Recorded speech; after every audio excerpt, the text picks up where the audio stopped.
Salut à tous, bienvenue dans cette nouvelle session de Millennials Fortunes Education. Josh ici. Et très rapidement, nous allons littéralement commencer par le calendrier économique, comme nous le faisons chaque lundi. Et tout simplement pour voir en fait quelles sont ces annonces économiques que nous avons le long de la semaine, bien sûr. Et juste après, nous allons transitionner sur notre MetaTrader pour voir quels sont les setups que nous sommes en train d'avoir dans la journée d'aujourd'hui. Si c'est votre première fois de nous rejoindre, n'hésitez pas de cliquer dans le coin bas droit de votre écran sur la petite cloche de notification pour tout le temps être notifié à chaque fois que nous avons ces nouvelles vidéos mises en ligne et bien sûr sans oublier de vous abonner. Alors, on va y aller sans plus tarder et bien sûr, vous pourrez obtenir ce calendrier sur le site de notre courtier qui est tdmarket.com. Et voilà. Alors aujourd'hui, lundi, vous allez remarquer que nous avons déjà eu quelques annonces, OK? Il y a ces quelques annonces que nous avons déjà eues, entre autres le CPI sur l'euro, OK? CPI month to month, c'était quasiment à 12 heures, à 12 heures aujourd'hui. Et voilà, donc il n'y a pas grand-chose aujourd'hui, c'est une journée plutôt technique. Et le mardi à 4h30, nous commençons avec le taux d'intérêt sur le yen japonais. Une heure après, à 5h30, ce sera le taux d'intérêt sur le dollar australien. OK? Donc, on va garder un œil dessus. Et bien sûr, à 8h30, nous avons la conférence de presse tenue par la banque japonaise. Ça sera également très, très important. Ça sera en rapport avec le taux d'intérêt qui sera annoncé un peu plus tôt. OK? Et voilà, là, c'est dans la journée du mardi. Toujours dans cette même journée, à 14h30, nous avons le CPI month to month sur le dollar canadien. Donc, ça sera aussi très important pour nous parce que nous sommes en train de trade certaines paires qui ont le dollar canadien. OK? Et on va garder un œil dessus. Et à la même heure, 14h30, nous avons le building permit dans le marché américain. OK? Et voilà. Donc, ça, c'est tout pour le mardi. Ça sera une journée plutôt technique et fondamentale en même temps. Le mercredi, voyons voir ce que nous avons le mercredi. À 9h juste, nous avons le CPI, ok, le taux d'inflation qui sera annoncé dans la zone anglaise. Donc, on va garder également un œil dessus. OK. Là, c'est quasiment à 9h juste. Et une heure après, à 10h, pour tous ceux qui sont en train de trade le rand sud-africain avec nous, nous aurons également le taux d'inflation. Oui, nous aurons également l'inflation qui sera annoncée sur le rand sud-africain, OK, quasiment. Et à 10h45, nous avons la présidente de la Banque centrale européenne, Christine Lagarde, qui va faire un discours. Donc, on va voir ce qu'elle va dire. À 16h30, nous avons le crude stock oil change. OK. Et voyons voir qu'est-ce que nous avons d'autre. À 20h juste. À 20h juste. Très, très important. Toujours dans la journée du mercredi. Très, très important. À 20h juste, nous avons le taux d'intérêt qui sera annoncé sur le marché américain.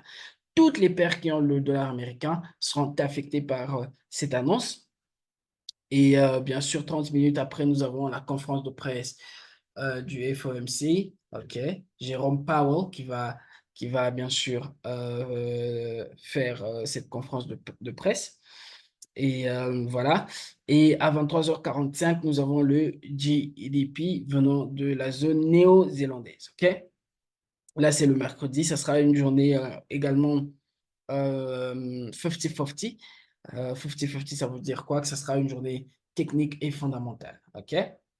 Le jeudi, qu'est-ce que nous avons le jeudi? Alors, le jeudi, il y a bien sûr ce qu'on appelle EU Leaders Summit, ce sera toute la journée. À 2h30, nous avons le Employment Change, OK, dans la zone australienne, OK. On va garder un œil dessus. Et bien sûr, à la même heure, quand il y a le Employment Change, ça va de pair avec le taux de chômage, OK. Donc, on aura également le taux de chômage qui sera annoncé. On va garder ça à l'œil. Là, c'est le jeudi. Hormis ça, à 14h juste, nous avons le taux d'intérêt qui sera annoncé dans la zone britannique. OK? Très, très important. À 16 heures juste, nous avons le existing home sales, OK, dans le USA, OK. Et voilà, voilà tout pour le jeudi. Et en fin de compte, le vendredi, bien sûr, ce summit va continuer encore toute la journée. À 1h30, nous avons le CPI, l'inflation qui sera annoncée sur le yen japonais. OK? Et à 9 heures juste, nous avons ce qu'on appelle le Retail Sales Month to Month. OK? C'est également un événement à garder à l'œil. Quoi d'autre? À 14h30, nous avons le Retail Sales venant de la zone canadienne. Et voilà, voilà tout pour la journée du vendredi. Et ceci étant dit, voilà, nous allons transitionner maintenant sur notre MT4. Là, maintenant, nous savons ce qui nous attend la semaine comme annonce économique et consort. Là, maintenant, nous sommes permis d'aller sur notre MetaTrader. Alors, aujourd'hui, on va regarder ou on va jeter un coup d'œil sur trois paires, GBP, GPY, le Nasdaq et CHF, GPY. Alors là, je suis sur le daily. Qu'est-ce qui se passe sur le daily? Vous allez remarquer en fait que sur le daily, nous avons eu ce mouvement et nous sommes en train d'avoir des petits mouvements à l'intérieur, n'est-ce pas? Alors, tout ceci est en train de nous présenter ce qu'on appelle une structure. OK? Alors, cette structure, je vais faire ceci, voilà.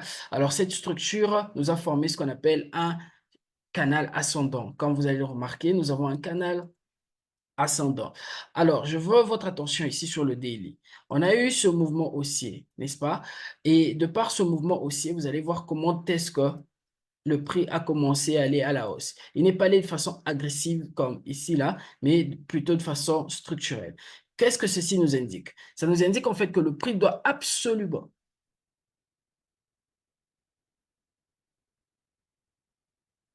ça nous indique en fait que le prix doit absolument venir finir ce canal ascendant. OK? Ça doit absolument venir finir ce canal ascendant. Et bien sûr, quand j'ai tracé les plus grandes structures, comme vous le voyez, nous avons cette structure au-dessus et celle-ci en bas, et le prix est ici à l'intérieur. Vous allez voir qu'une fois que le prix est arrivé au haut de la structure, le prix est allé à la baisse. Il s'est retracé et il a break. Il est parti à la baisse et il a break à ce niveau-là. Vous voyez? Alors, vous allez remarquer en fait que le prix nous a probablement donné une correction ici. Qu'est-ce que ça nous indique? Ça nous indique en fait qu'il y a des fortes chances que le prix revienne tester ce niveau. Je vais aller maintenant sur le H4 après que j'ai eu bien sûr ma plus grande structure. Là maintenant, je vais sur mon H4. OK? Voici notre mouvement qui a break. Comme vous le remarquerez, notre mouvement qui a break et bien sûr, il nous a développé quoi? Il nous a développé une correction, je veux dire une correction en forme de triangle qui s'expand. OK? Donc, nous sommes en train de faire quoi? Nous sommes en train d'anticiper ce mouvement qui est en train de venir. Alors, ce mouvement qui est en train de venir, là, OK? Ce mouvement, sur le long terme, on veut en fait le voir finir ce canal ascendant-là. OK? Et pour l'instant, on va placer notre take profit juste un petit peu en dessous là et voir comment est-ce que le prix va se comporter. Donc là, le prix a déjà fini sa correction. OK? Et comme vous le savez, nous sommes maintenant en train d'attendre, d'avoir des confirmations des candlesticks avant de prendre une vente. Voilà avec GBP, GPY. Le Nasdaq, il est trop simple, OK? Vous allez voir que nous avons eu un mouvement haussier. Ensuite, nous avons eu, excusez-moi, ensuite, nous avons eu quoi? Nous avons eu cette correction. Et regardez ce qui a suivi après. Donc, ceci, c'est déjà un cycle qui s'est formé. On a eu un autre mouvement qui est allé à la hausse. OK? Et qu'est-ce qui est en train de se développer ici? Nous avons quasiment une correction. En forme de quoi? En forme de triangle qui s'expand. Alors, comment nous allons rentrer dans ce trade? On va attendre que le prix revienne encore une fois. OK? On va attendre que le prix revienne encore une fois, tester cette zone de support qui coïncide avec nos zones FIB avant bien sûr de faire quoi? Avant d'anticiper un un achat, OK? Là, c'est avec le Nasdaq. Et en fin de compte, nous avons CHF, GPY.